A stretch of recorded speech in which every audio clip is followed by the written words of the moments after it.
प्रकृतिरूपास्त्वं विकृतिरूपास्त्वं महद्रूपास्त्वं जगद्रूपास्त्वं. You are the matter used in creation. You are an expression of qualities as well as mutations in it. You are Mahat, that is, you are the first thing that came out of Prakriti during the process of evolution, from which later on Ahankar, Trigunas, Panchatanmatras, and Panchamahabhutas originated in the process of evolution of universe. And at the same time, you are also the whole world. That is, you incarnate the entire world that is seen around. This is said because we actually know everything about the world, its qualities as well as its mutations, etc., only when we use our intellect.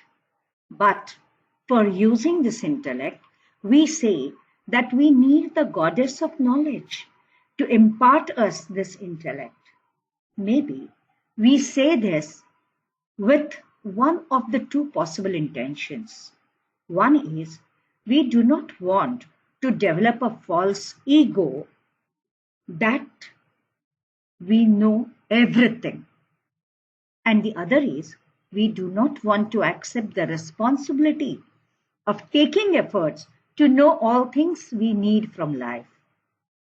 The first intention is definitely good for us, but if one has the second intention, it is certainly dangerous, as with it, one uses the goddess and her presence just to avoid one's own responsibilities.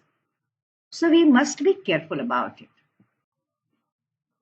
So we all must remember that the goddess of wisdom, the Vidyadatri, is the power beyond us that controls the universe, to which we must be definitely thankful. Yet, this particular format of the power is only our creation, just to keep us away from false ego and not to avoid our own responsibility of taking, searching, or acquiring knowledge that we need to grow in life.